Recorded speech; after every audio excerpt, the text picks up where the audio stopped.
हरे कृष्ण माता जी प्रणाम। हरे कृष्ण माता जी।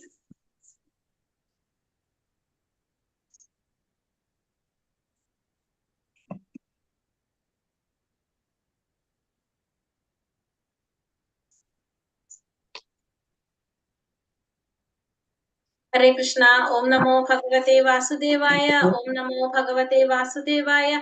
ओम नमो भगवते वासुदेवाय। ओम अज्ञानतिमिरान्धस्य ज्ञानाञ्जनाशलाकया चक्षुरुन्मीलितं येन तस्मै श्रीगुरवे नमः।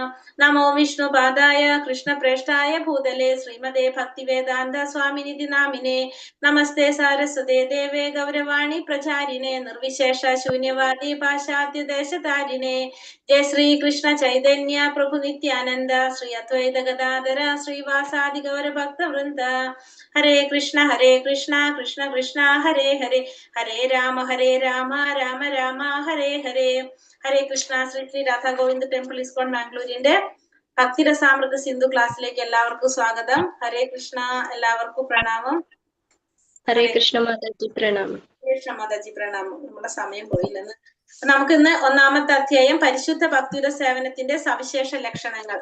ഭക്തിയുടെ സേവനത്തിന്റെ സവിശേഷ ലക്ഷണങ്ങൾ എന്നാണ് ഒന്നാമത്തെ അധ്യായം പറയുന്നത്. അപ്പൊ ഭക്തിയുടെ സേവനം ചെയ്യുന്നതിന്റെ പ്രത്യേകതകൾ അല്ലെങ്കിൽ ഗുണങ്ങൾ എന്തൊക്കെയാണെന്നാണ് ഒന്നാമത്തെ അധ്യായത്തിൽ പറയുന്നത്. ഏറ്റവും പ്രധാനപ്പെട്ട ഒരു അധ്യായമാണ്. ഇതിൽ പറയുന്ന കാര്യങ്ങള് ഏറ്റവും പ്രധാനപ്പെട്ട പോയിന്റ്സ് ആണ് കേട്ടോ ഇതിൽ പറയുന്നത്. ഇത് ചിലപ്പോൾ നമുക്ക് കുറച്ച് ബുദ്ധിമുട്ട് ആയിട്ട് തോന്നാം, പക്ഷെ പിന്നെ കുഴപ്പമുണ്ടാവില്ല തുടക്കത്തിലാവുമ്പോ. പരിശുദ്ധ ഭക്തി സേവനത്തിന്റെ സവിശേഷ ലക്ഷണങ്ങൾ. ഭക്തിരസാമൃത സിന്ധു അധ്യായം 1.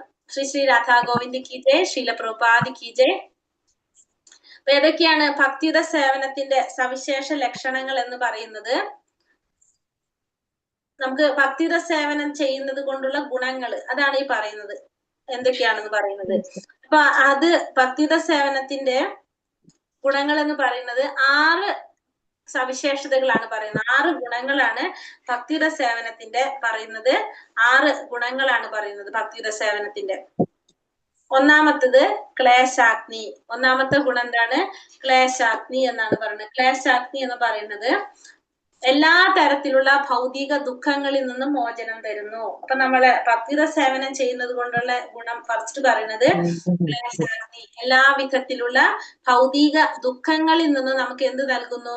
മോചനം നൽകുന്നു. അതിനാണ് ക്ലേശാഗ്നി എന്നാണ് പറയുന്നത്. അതിന് ബുക്കിൽ ആ വേർഡ് ഉണ്ടാവില്ല ക്ലേശാഗ്നി എന്ന്. എല്ലാ വിധത്തിലുള്ള ഭൗതിക ദുഃഖങ്ങളിൽ നിന്നും മോചനം നൽകുന്നു എന്നാണ് പറയാ. രണ്ടാമത്തത് ശുഭത.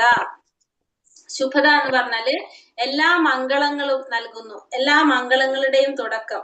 അതാണ് എന്ത്? ശുഭത എന്ന് പറയുന്നത്. ശുഭങ്ങളാണ്, എല്ലാ മംഗളങ്ങളുടെയും തുടക്കമാണ്. അതാണ് രണ്ടാമത്തെ സവിശേഷതയായിട്ട് പ്രത്യേകതയായിട്ട് പറയുന്നത്.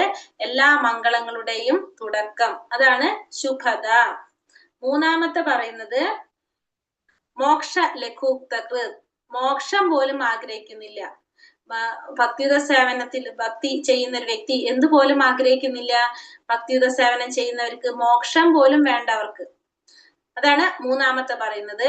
നാലാമത്തത് സുദുർലഭ. ഇത് വളരെ ദുർലഭമായിട്ട് മാത്രം ലഭിക്കുന്ന ഒന്നാണ് എന്ത് ഈ പറയുന്നത്. വളരെ ദുർലഭമായിട്ട് മാത്രം ലഭിക്കുന്ന ഒന്നാണ് ഭക്തിയുടെ സേവനം. ഭക്തിയുടെ സേവനം ചെയ്യാൻ എല്ലാവർക്കും അവസരം കിട്ടില്ല. അത് വളരെ ദുർലഭമായിട്ട് മാത്രം ലഭിക്കുന്നതാണ് സുദുർലഭ.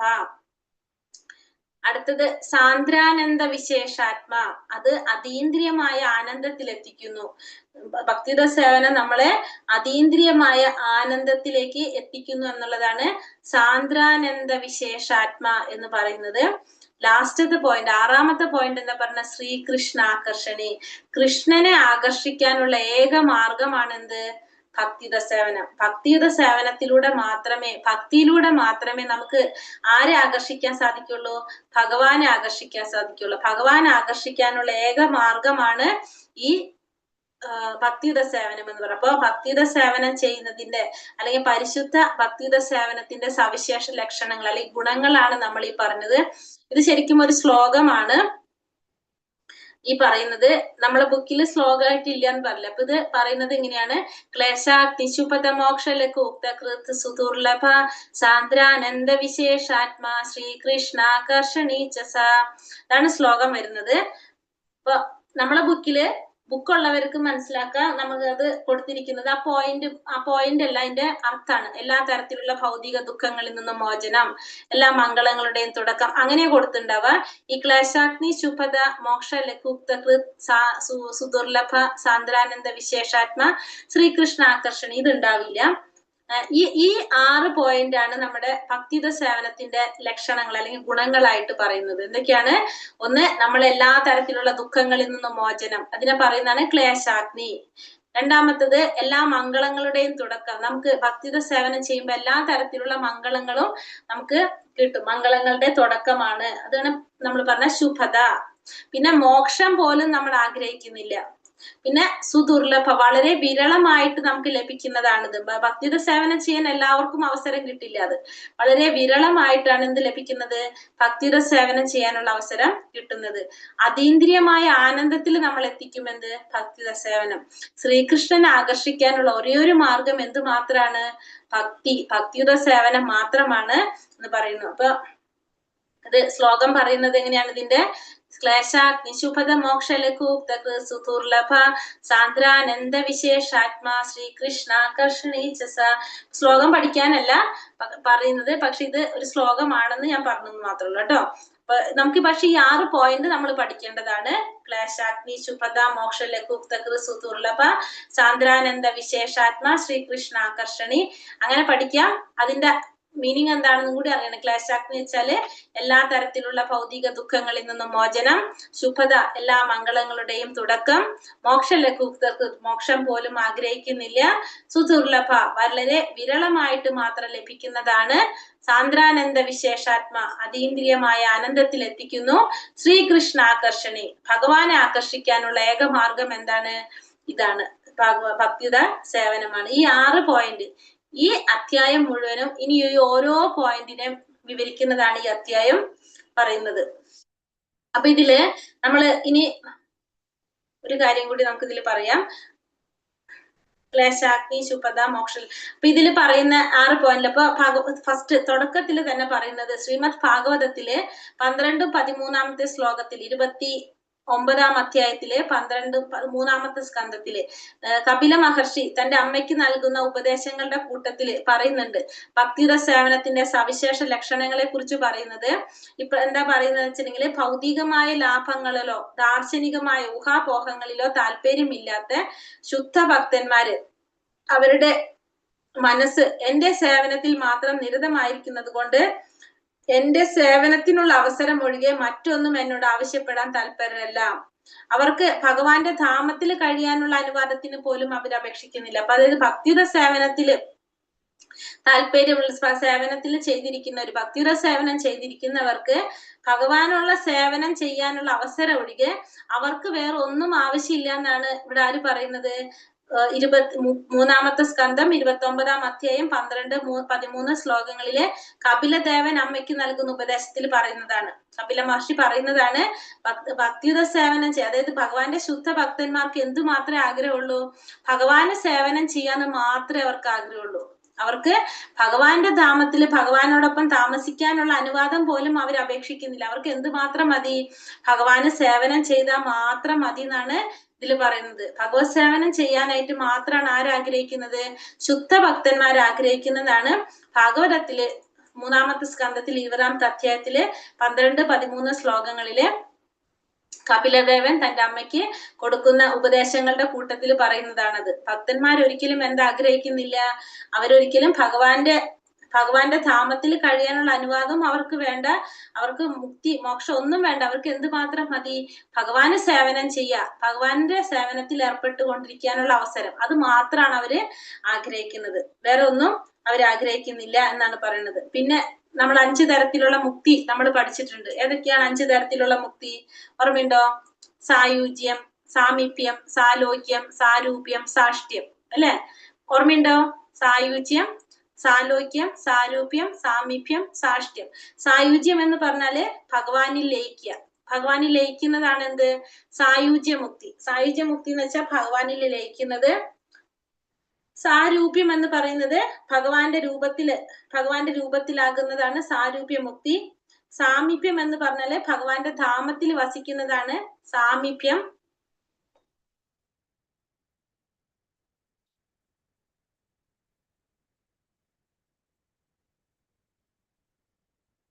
ഇല്ല ഇതൊന്നും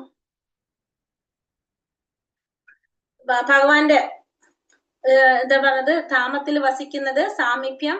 സാലോക്യം ഭഗവാന്റെ സന്തത സഹചാരിയായിട്ട് ഭഗവാനോടൊപ്പം സമൃദ്ധികളോട് ഭഗവാന്റെ സന്തത സഹചാരിയായിരിക്കുന്നത് സാലോക്യം. ഭഗവാന്റെ ഓടൊപ്പം സമൃദ്ധികളായിട്ട് അനുഭവിച്ച് കഴിയുന്നത് സാഷ്ട്യം.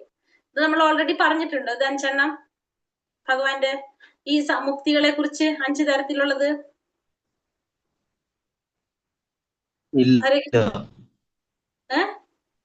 ലാസ്റ്റ് പറഞ്ഞത് ഇത് നമ്മൾ പറഞ്ഞിട്ടുണ്ടോ മുന്നേ? ഇല്ല അല്ലെ? ഇല്ല, ശരി ശരി, പറഞ്ഞിട്ടില്ല. അപ്പൊ നമ്മൾ 5 തരം മുക്തി നമ്മൾ കേട്ടിട്ടില്ല, പറഞ്ഞിട്ടില്ല. കേട്ടിട്ടുണ്ട്. സായുജ്യം, സാലോക്യം, സാരൂപ്യം, സാമീപ്യം, പിന്നെ ഒരെണ്ണം കൂടെ പറഞ്ഞല്ലോ, മറന്നു. സാഷ്ട്യം. ഹരേ കൃഷ്ണ. അപ്പൊ നമ്മൾ 5 തരം മുക്തി ഏതൊക്കെയാണ്? ഒന്ന് സായുജ്യം, സാരൂപ്യം, സാമീപ്യം, സാലോക്യം, സാഷ്ട്യം. അതാണ് 5 തരം മുക്തി.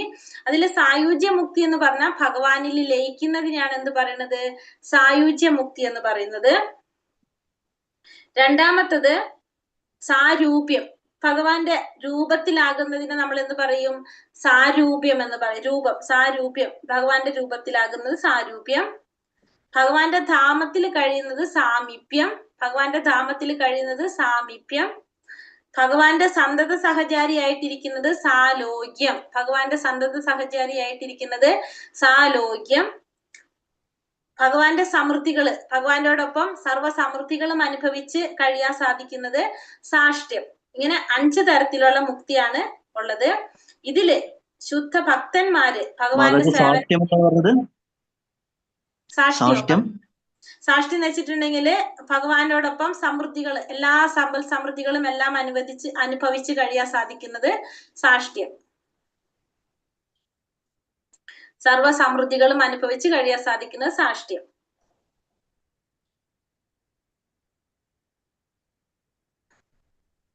അപ്പൊ ശുദ്ധ ഭക്തന്മാര് എന്താണ്?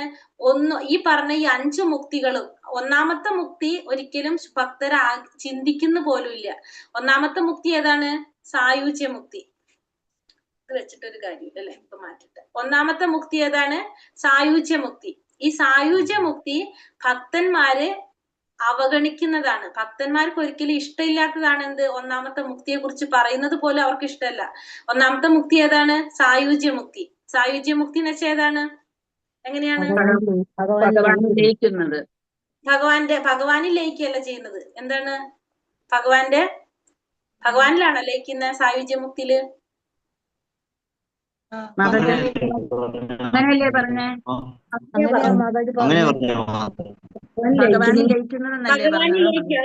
ഭഗവാനിൽ ലയിക്കാന്ന് പറഞ്ഞ, ഭഗവാനിൽ ലയിക്കാന്ന് പറഞ്ഞാല് ഏതാണ്? ഭഗവാനിൽ എന്ന് പറഞ്ഞാൽ ഏതാണ് ഉദ്ദേശിക്കുന്നത്? ബ്രഹ്മം. അതാണ് കേട്ടോ. ഭഗവാനിൽ ലയിക്കാന്ന് വെച്ചാൽ ഭഗവാനിലല്ല ലയിക്കുന്നത്.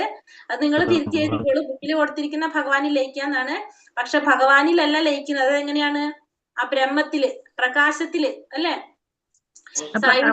നമ്മൾ എങ്ങനെ എഴുതേണ്ട മാതാജി? സായുജ്യം എന്ന് പറയുമ്പോ എങ്ങനെയാ എഴുതേണ്ടേ? ബ്രഹ്മത്തിൽ ലയിക്കുന്നത്, ബ്രഹ്മഭാവത്തിൽ ലയിക്കുന്നത്, ബ്രഹ്മഭാവത്തിൽ ലയിക്കുന്നതാണ്. ഭഗവാനിൽ ലയിക്കാന്ന് വെച്ചാൽ നമ്മൾ ചിന്തിക്കുന്നത് എന്തായിരിക്കും? ഓട്ടോമാറ്റിക്കലി ഭഗവാനിലായിരിക്കും അല്ലെ? പക്ഷെ ആ ബ്രഹ്മഭാവത്തില് ഭഗവാൻ ഒരു പ്രകാശമായിട്ടാണ് അവർ കാണുന്നത്. ഭഗവാൻ ഒരു രൂപമില്ല. ഭക്തന്മാർ ഒരിക്കലും സമ്മതിച്ചു തരില്ല. ഭഗവാന് രൂപമില്ല എന്ന് വെച്ചാൽ ഭക്തര് സമ്മതിക്കോ?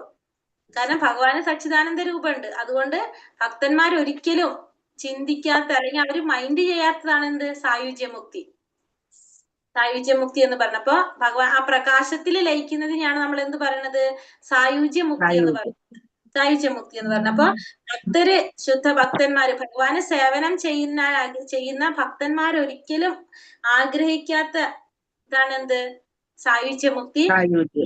ഒരു മുക്തിയും ആരാഗ്രഹിക്കുന്നില്ല? ഭക്തർ ആഗ്രഹിക്കുന്നില്ല. ഭക്തർക്ക് എന്താണ് ഇഷ്ടം? എപ്പോഴും ഭഗവാന് സേവനം ചെയ്തിരിക്കാനാണ് ആർക്കും ഇഷ്ടം? ഭക്തന്മാർക്ക് ഇഷ്ടം. ഭക്തന്മാർ എപ്പോഴും ആഗ്രഹിക്കുന്നത് ഭഗവാന് സേവനം ചെയ്യാനാണ്. അല്ലാതെ അവർ അതിൽ സംതൃപ്തരാണ് എല്ലാവരും. ഭക്തന്മാർ ഒരിക്കലും മുക്തി ഒന്നും ആഗ്രഹിക്കുന്നില്ല. അവർക്ക് ഭഗവാന്റെ ധാമത്തിലും പോകണ്ട, ഭഗവാന് സേവനം ചെയ്യാനായിട്ട് ഇവിടെ എന്താ പറഞ്ഞ സാമീപ്യ മുക്തിയും വേണ്ട, സാരൂപ്യ മുക്തിയും വേണ്ട, ഒന്നും വേണ്ട. അവർക്ക് എന്ത് മാത്രം മതി? എപ്പോഴും ഭഗവാന് സേവനം ചെയ്യാനുള്ള അവസരം മാത്രം മതി എന്നാണ് ആര് പറയുന്നത്? ശുദ്ധ ഭക്തന്മാര് പറയുന്നത്. ഇതാണ് ശുദ്ധ ഭക്തിയുടെ ലക്ഷണം. ഒരു ഭക്തൻ എപ്പോഴും ഭഗവാന്റെ സേവനം ചെയ്തുകൊണ്ട് സംതൃപ്തനായിരിക്കും. ശുദ്ധ ഭക്തിയുടെ ലക്ഷണം എന്ന് പറയുന്നത് ഇതാണ്. അപ്പൊ ഭക്തന്മാര് ഒരിക്കലും ആഗ്രഹിക്കാത്തതും ചിന്തിക്കാത്തതുമായിട്ടുള്ള മുക്തിയാണ് ഏത്? സായുജ്യ മുക്തി. മറ്റുള്ള മുക്തികളും ആരാഗ്രഹിക്കുന്നില്ല? ഭക്തർ ആഗ്രഹിക്കുന്നില്ല. അവർ എന്ത് മാത്രമേ ചിന്തിക്കുന്നുള്ളൂ? ഭഗവാനെ സേവനം ചെയ്യാനുള്ള അവസരം. അത് മാത്രമാണ് ഭക്തൻ എപ്പോഴും ആഗ്രഹിക്കുന്നത്. അതാണ് അതിൽ പറയുന്നത്. പിന്നെ അടുത്ത പാരഗ്രാഫിൽ പറയുന്നതാണ് രൂപഗോസ്വാമി പരിശുദ്ധ ഭക്തിയുടെ സേവനത്തിന് 6 സവിശേഷതകൾ, 6 സ്വഭാവങ്ങൾ ഉണ്ടെന്നാണ് പറയുന്നത്. അതാണ് നമ്മളിപ്പോ പറഞ്ഞ ക്ലേശാഗ്നി ശുഭത മോക്ഷ സുദുർലഭ സാന്ദ്രാനന്ദ വിശേഷാത്മാ ശ്രീകൃഷ്ണാകർഷണി എന്ന് പറയുന്നത്. ഈ 6 എണ്ണം നമ്മൾ പഠിക്കണം. ഇനി ഈ അധ്യായത്തിൽ മുഴുവനും പറയുന്നത്, ഇനി ഓരോ പോയിന്റുകൾ എടുത്തിട്ട് അതിനെ കുറിച്ച് പറയുന്നതാണ് ഈ അധ്യായത്തിൽ ഇനി പറയാൻ പോകുന്നത്. അപ്പൊ ഭഗവാൻ എല്ലാവരെയും ആകർഷിക്കുന്നതാണ്. ഭഗവാൻ ശ്രീകൃഷ്ണൻ എല്ലാവരെയും ആകർഷിക്കുന്നത് കൊണ്ട് ഭഗവാൻ ഭക്തി സേവനത്തിന് അദ്ദേഹത്തെ പോലെ ആകർഷിക്കാൻ സാധിക്കും. അപ്പൊ നമ്മൾ പറഞ്ഞു ലാസ്റ്റത്തെ അല്ലെ ശ്രീകൃഷ്ണ ആകർഷണി എന്ന് പറഞ്ഞു. അപ്പൊ ശരിക്കും ഭഗവാൻ എങ്ങനെയാണ്? എല്ലാവരെയും ആകർഷിക്കുന്നതാണ് ഭഗവാൻ. പക്ഷെ ഭക്തിയുടെ സേവനം എന്താണ്? ഭഗവാനെ ആകർഷിക്കുന്നതാണെന്ന് പറയുന്നത്. ഭഗവാനെ, അതായത് ഭക്തിയുടെ സേവനം ഭഗവാനേക്കാളും ശക്തി എന്തിനുണ്ട്? ഭക്തിയുടെ സേവനത്തിനുണ്ട്. ഭക്തിയുടെ സേവനം ഭഗവാനെ പോലും ആകർഷിപ്പിക്കുന്നതാണ് ഭക്തിയുടെ സേവനം. ഭഗവാനേക്കാളും ശക്തി എന്തിനുണ്ട്? ഭക്തിയുടെ സേവനത്തിനുണ്ട്. കാരണം അത് ആരുടെ ശക്തി നിയന്ത്രണത്തിലാണ് ഭക്തിയുടെ സേവനം? രാധാറാണിയുടെ.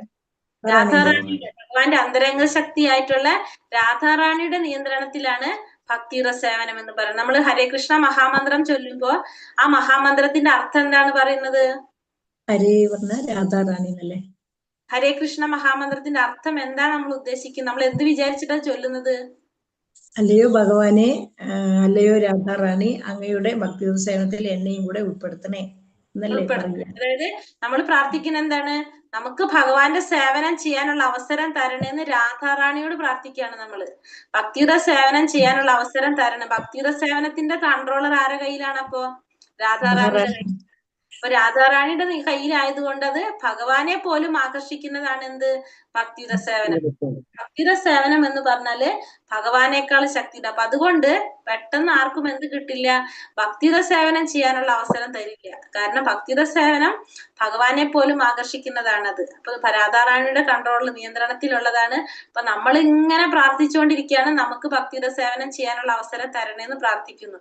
പക്ഷെ അവസരം കിട്ടണമെങ്കിൽ ആര് കനിയണം? രാധാറാണി കനിയണം.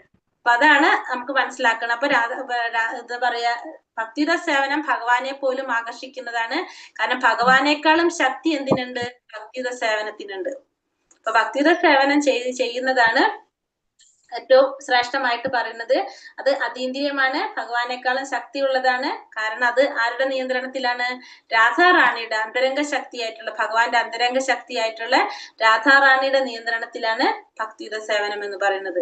ഭഗവാൻ എല്ലാവരെയും ആകർഷിക്കും, പക്ഷെ ഭഗവാൻ ആകർഷിക്കുന്നതാണ് എന്ത്? ഭക്തിയുടെ സേവനം. അപ്പൊ ഭക്തിയുടെ സേവനത്തിന്റെ 6 സവിശേഷ ലക്ഷണങ്ങൾ നമ്മൾ പഠിച്ചു. അത് എടുത്തു പറയുന്നത് അത് ഏറ്റവും പ്രധാനപ്പെട്ടതാണ്. ഈ അധ്യായം മുഴുവനും അതിനെ കുറിച്ചാണ് പറയുന്നത്. അതുകൊണ്ടാണ് ഇതൊരു അധ്യായമായിട്ട്, വലിയൊരു അധ്യായമാണിത്. ഇതിൽ ഈ 6 പോയിന്റും പറഞ്ഞു പോകുന്നത്. ഏതൊക്കെയാണ് ആ പോയിന്റുകള്? ഭക്തിയുടെ സേവനത്തിന്റെ സവിശേഷ ലക്ഷണങ്ങള്: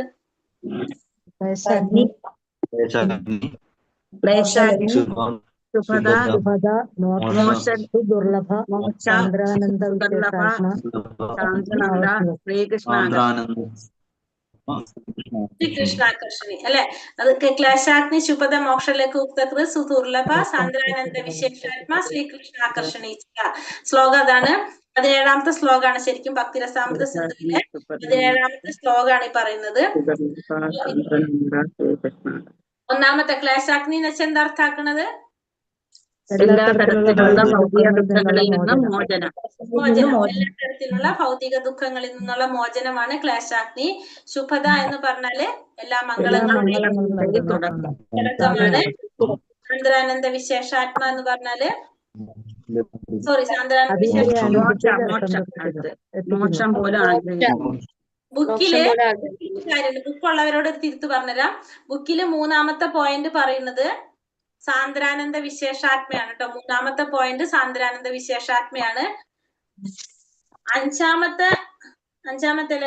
അഞ്ചാമത്തെ പോയിന്റ് മോക്ഷം പോലും ആഗ്രഹിക്കുന്നില്ല എന്നുള്ള പോയിന്റ് ഉണ്ടല്ലോ, അതാണ് മോക്ഷലഘുക്തകൃത് വരുന്നത്. അത് അങ്ങോട്ടും ഇങ്ങോട്ടും മാറി കിടക്കുന്ന പുസ്തകത്തില്. മാതാജി പറഞ്ഞു 3-ാമത്തെ മോക്ഷ പറഞ്ഞു. 3-ാമത്തെ മോക്ഷ ബുക്കില് ഒരാളെ സ്വയം അതീന്ദ്രിയത്തിൽ എത്തിക്കുന്നു എന്നാണ് 3-ാമത്തെ പോയിന്റ് ബുക്കിൽ കൊടുത്തിരിക്കുന്നത്. അത് സാന്ദ്രാനന്ദ വിശേഷാത്മ എന്നാണ് അത് പറയുന്നത് കേട്ടോ. സാന്ദ്രാനന്ദ വിശേഷാത്മ എന്നാണ് അതിന്റെ. തുല്യമാണോ മാതാജി പറഞ്ഞതും ടെസ്റ്റിൽ എഴുതിയിരിക്കുന്നതും? അല്ല, ടെക്സ്റ്റില് നമ്മൾ പറഞ്ഞ എന്താണ്? ക്ലേശാഗ്നി, ശുഭത, മോക്ഷ ലഘുക്തകൃതാണ് 3-ാമത്തെ പറഞ്ഞത്. അതെ, മോക്ഷ ലഘുക്തകൃത് വെച്ചാൽ മോക്ഷം പോലും ആഗ്രഹിക്കുന്നില്ല എന്നല്ല അതിന്റെ അർത്ഥം. അതെ, അത് ബുക്കിൽ കിടക്കുന്നത് 5-ാമത്തെ പോയിന്റ് ആണ്. ശുദ്ധമായ ഭക്തി സേവനത്തിൽ നിരതരായിരിക്കുന്നവർക്ക് മോക്ഷം പോലും 5-ാമത്തെ പോയിന്റ് ബുക്കിൽ 4-ാമത്തിലാണ് ഇരിക്കുന്നത്. അല്ല, 5-ാമത്തെ ശുദ്ധമായ ഭക്തി സേവനത്തിൽ നിരതരായവർക്ക് മോക്ഷം പോലും ആഗ്രഹിക്കുന്നില്ല എന്നാണ് 5-ാമത്തത്. 5-ാമത്തെ പോയിന്റ് അത് മോക്ഷ ലഘുക്തകൃത് എന്നല്ല നമ്മൾ പഠിച്ചത് ഇപ്പോ. അതെ, ലഘുതാകൃത് മോക്ഷം പോലും ആഗ്രഹിക്കുന്നില്ല. നമ്മുടെ 3-ാമത്തതായാണ് പഠിച്ചത്. 3-ാമത്തെ പോയിന്റ് ആണ് ബുക്കിൽ 5-ാമത്തത് ഇരിക്കുന്നത്. അതെ, അതെ. 3-ാമത്തെ പോയിന്റ് എന്താ പഠിച്ചത് നമ്മള്? ഇവിടെ 5-ാമത്തെ പോയിന്റ് എന്താണ്? നന്ദ, അതായത് സാന്ദ്രാനന്ദ വിശേഷം, അത് അതീന്ദ്രിയമായ ആനന്ദത്തിൽ എത്തിക്കുന്നു എന്നുള്ളത് അല്ലെ?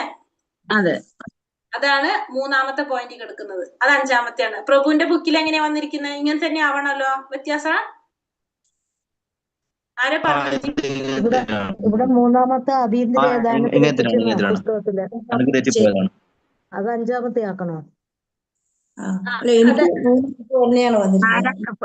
ടെസ്റ്റില് 4-ാമത്തത് എഴുതിയിരിക്കുന്ന പരിശുദ്ധമായ ഭക്തി സേവനം വളരെ വിരളമായി മാത്രം ലഭിക്കുന്നതാണെന്ന്.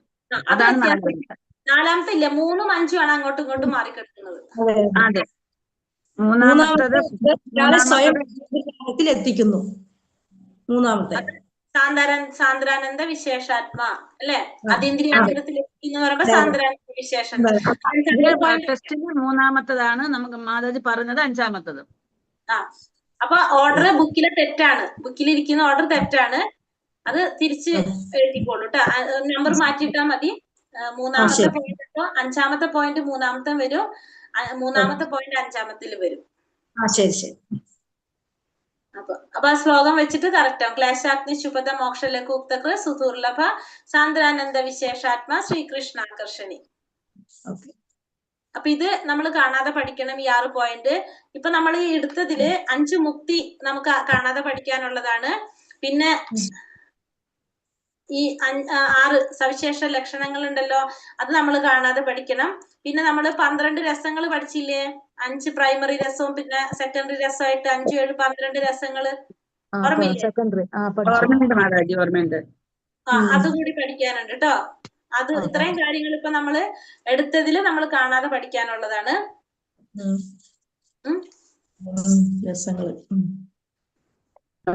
പിന്നെ ഈ സായുജ്യം, സാരൂപ്യം, സാമീപ്യം അതും കാണാതെ പഠിക്കേണ്ടതല്ലേ? സാലോക്യം, സാഷ്ട്യം. സായുജ്യം, സാമീപ്യം, സാലോക്യം, സാരൂപ്യം, സാഷ്ട്യം അതും കാണാതെ പഠിക്കണം. 5 എണ്ണം.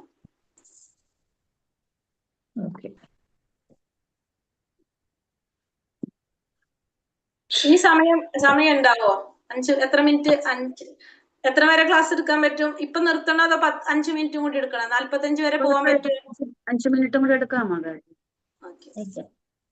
അപ്പൊ ഇനി നമുക്ക് പറയാനുള്ളത് ഫസ്റ്റത്തെ പോയിന്റിലേക്ക് പോകാം. നമുക്ക് എന്താണ് നമ്മൾ ഫസ്റ്റത്തെ പറഞ്ഞു? ക്ലേശാഗ്നി അല്ലെ? 1-ാമത്തെ പോയിന്റ് ക്ലേശാഗ്നിയാണ്.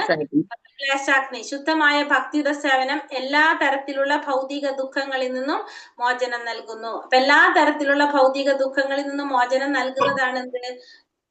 ഭക്തിയുത സേവനം എന്ന് പറഞ്ഞു. അപ്പൊ എല്ലാ ധർമ്മങ്ങളും ഉപേക്ഷിച്ച് ഭഗവാനെ ശരണം പ്രാപിക്കാൻ ഭഗവാൻ ഭഗവത്ഗീതയിൽ പറയുന്നു. അങ്ങനെ ശരണം പ്രാപിക്കുന്നവരെ സർവ്വപാപങ്ങളിൽ നിന്നും മോചിപ്പിക്കുമെന്നും ഭഗവാൻ പറയുന്നു. നമുക്കറിയാം, സർവധർമാൻ പരിത്യജ മാമേകം ശരണം വ്രജ, ഭഗവാൻ ഭഗവത്ഗീതയിൽ പറഞ്ഞത്. അപ്പോൾ ചെയ്യുന്ന പാപങ്ങളും മുൻജന്മങ്ങളിൽ ചെയ്ത പാപങ്ങളും ദുഃഖത്തിന് കാരണമായി തീരുന്നു. അപ്പൊ നമ്മളെ ദുഃഖത്തിന് കാരണം എന്താണ്?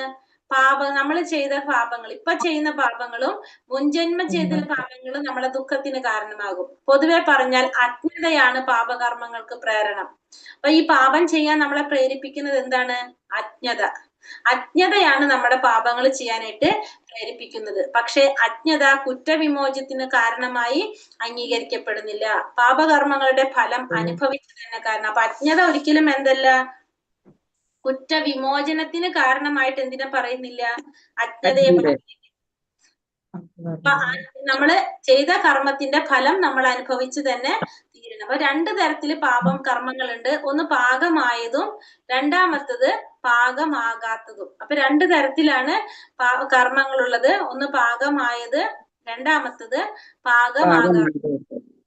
ഇതാണ് രണ്ട് തരത്തിലുള്ളത്. ശ്രീമദ് ഭാഗവതം 11-ാം സ്കന്ധം 14-ാം അധ്യായം 19 ശ്ലോകത്തിൽ ഉദ്ധവർ നൽകുന്ന ഉപദേശത്തിലാണ് ഭഗവാൻ പറയുന്നത്: പ്രിയപ്പെട്ട ഉദ്ധവരെ, എത്ര വേണമെങ്കിലും ഇന്ധനത്തെ നിമിഷം കൊണ്ട് എരിച്ചു കളയാനുള്ള കഴിവ് ഉള്ള കത്തി ജ്വലിക്കുന്ന അഗ്നിക്ക് തുല്യമാണ് എനിക്കായി ചെയ്യുന്ന ഭക്തിയുത സേവനം. അപ്പൊ ഭക്തിയുത സേവനം കൊണ്ട് ഭഗവാൻ പറയുന്നതാണ് ഭാഗവതത്തിൽ ഉദ്ധവരോട് പറഞ്ഞു കൊടുക്കാണ്, എത്ര വേണമെങ്കിലും ഇന്ധനത്തെ നിമിഷം കൊണ്ട് എരിച്ചു കളയാൻ കഴിവുള്ള കത്തി ജ്വലിക്കുന്ന അഗ്നിക്ക് തുല്യമാണെന്ത്?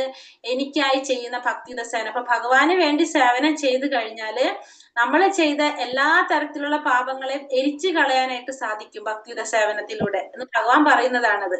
ശ്രീമദ് ഭാഗവതം 3-ാമത്തെ സ്കന്ധം 33-ാം അധ്യായം 6-ാമത്തെ ശ്ലോകത്തില് ദേവഹൂതി തന്റെ പുത്രനായിട്ടുള്ള കപിലദേവനോട് പറയുന്ന ഭാഗം.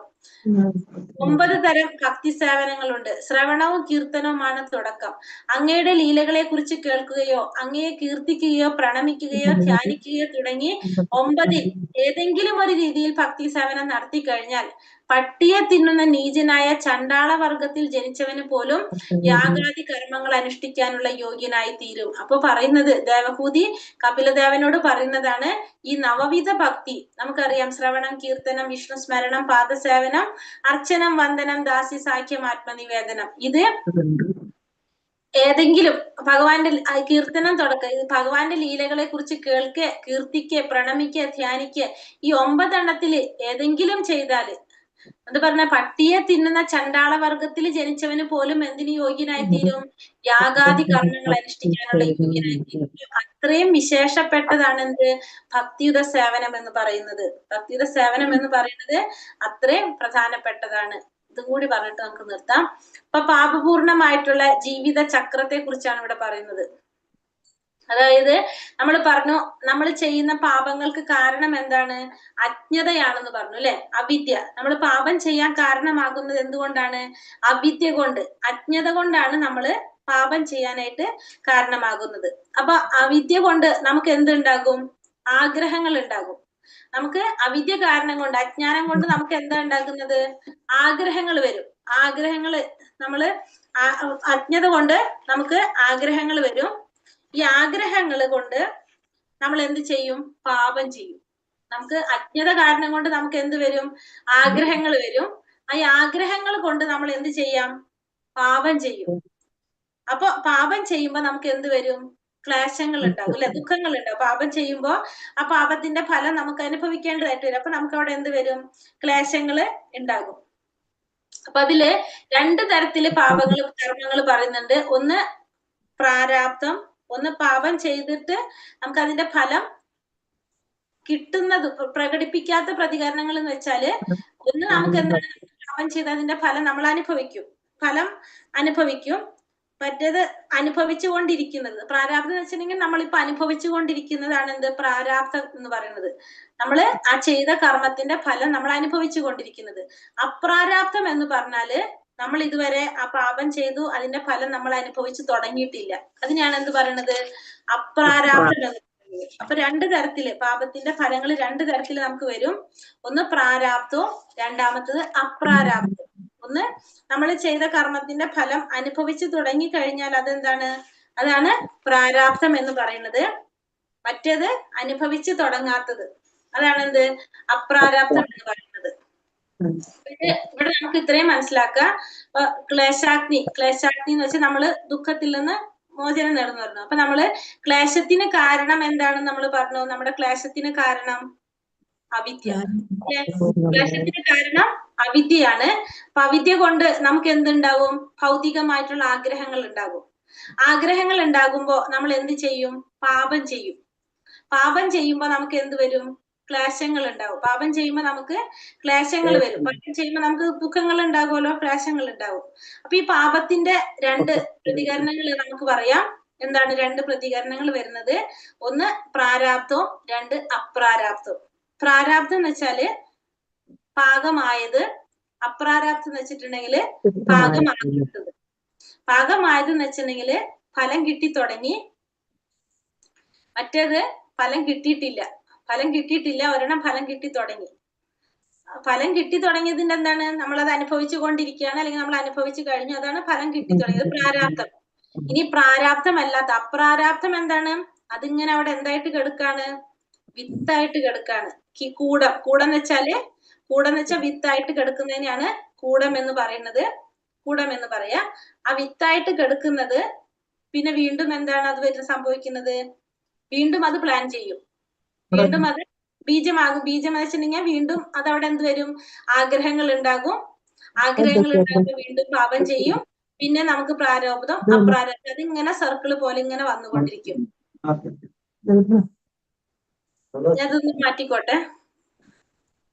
അപ്പൊ ഇവിടെ പറഞ്ഞു വരുന്നത്, നമ്മൾ എന്താ ചെയ്യുന്ന? ക്ലേശങ്ങൾ ഉണ്ടാകാനായിട്ട് കാരണം, ക്ലേശത്തിന് കാരണം എന്താണ്? നമുക്ക് അജ്ഞതയാണ് നമ്മുടെ ക്ലേശത്തിന് കാരണം. അപ്പൊ അജ്ഞത കൊണ്ട് നമുക്ക് എന്തുണ്ടാവും?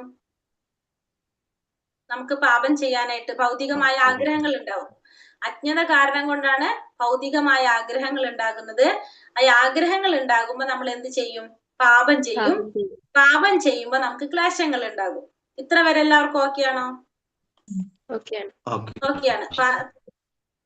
പാപം ചെയ്യുമ്പോ നമുക്ക് ക്ലേശങ്ങൾ ഉണ്ടാകും. ഇപ്പൊ ഇത്രയും കിട്ടി.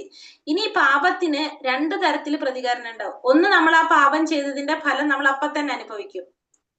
ഒന്നില്ല അനുഭവിച്ചു കൊണ്ടിരിക്കുന്നുണ്ടാവും, അല്ലെങ്കിൽ അനുഭവിച്ചു കഴിഞ്ഞിട്ടുണ്ടാവും, അല്ലെങ്കിൽ അനുഭവിച്ചു കൊണ്ടിരിക്കുകയായിരിക്കും. ഒന്ന്.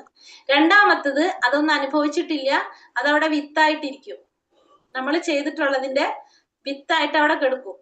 അപ്പൊ ഒരെണ്ണം നമ്മൾ അനുഭവിച്ചു കഴിഞ്ഞു, അല്ലെങ്കിൽ അനുഭവിച്ചു കൊണ്ടിരിക്കുകയാണ്. അങ്ങനെ അതാണ് നമ്മൾ എന്ത് പറഞ്ഞത്? പാകമായത് കിട്ടി തുടങ്ങിയത്. അതായത് പ്രാരാബ്ധം. ഫലം കിട്ടി അനുഭവിച്ചു കൊണ്ടിരിക്കുകയാണ്. അത് പാകമായപ്പോ അതിന്റെ ഫലം നമ്മൾ അനുഭവിച്ചു കൊണ്ടിരിക്കുകയാണ്. ഇപ്പൊ നമ്മൾ അനുഭവിച്ചു തുടങ്ങിയിട്ടുണ്ട്, അല്ലെങ്കിൽ അത് കഴിഞ്ഞിട്ടുണ്ട്, നടന്നുകൊണ്ടിരിക്കുക. അത് എന്തോ ആവട്ടെ, അതാണ് പ്രാരാബ്ധം. ഇനി ഒരെണ്ണം വിത്തായിട്ട് കിടക്കുന്നുണ്ട്, അപ്രാരാബ്ധം. നമ്മൾ ചെയ്തതിന്റെ ഫലം നമ്മൾ അനുഭവിക്കാതെ വിത്തായിട്ട് ഇരിക്കുന്നുണ്ട്. എല്ലാവരുടെയും എന്തുണ്ട്? ഈ പറഞ്ഞ വിത്ത് ഉണ്ടാവും. എല്ലാവരിലും വിത്ത് ഉണ്ടാവും. അപ്പൊ അതെന്താ സംഭവിക്കുക? വിത്തായിട്ട് കിടക്കുമ്പോ വീണ്ടും നമുക്ക് എന്ത് ചെയ്യാൻ തോന്നും? അത് വീണ്ടും നമുക്ക് വരും ചെയ്യാനായിട്ട്, അല്ലെ? അപ്പൊ വീണ്ടും അവിടെ നമ്മൾ എന്ത് ചെയ്യും? പാപകർമ്മങ്ങൾ ചെയ്യും.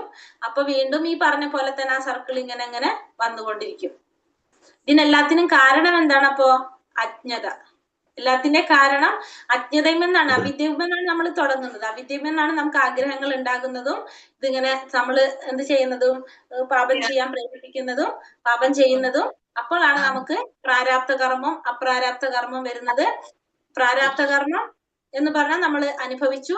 അപ്രാരാബ്ധ കർമ്മം ഇനി അനുഭവിക്കാനായിട്ട് ബാക്കിയുള്ളതാണ്. അപ്പൊ ഇവിടെ നമ്മൾ ആ സ്ലൈഡിൽ കൂടം എന്നുള്ളൊരു വാക്ക് കണ്ടു. കൂടം എന്ന് വെച്ചിട്ടുണ്ടെങ്കിൽ അത് വിത്തായിട്ട് കിടക്കുന്നതിനെയാണ് കൂടം എന്ന് പറയുന്നത്. കൂടം എന്ന് പറഞ്ഞാൽ വിത്തായിട്ട് കിടക്കുന്നതിനെയാണ് കൂടം എന്ന് പറയുന്നത്. പിന്നെ ബീജം എന്ന് വെച്ചാൽ വീണ്ടും നമ്മള് ആഗ്രഹങ്ങൾ വരുന്നത് പ്ലാൻ ചെയ്യാണ് നമ്മള്. പിന്നെ വീണ്ടും ഇതിങ്ങനെ വന്നുകൊണ്ടിരിക്കും. അഡ്മിറ്റ് ചെയ്യുമ്പോഴേ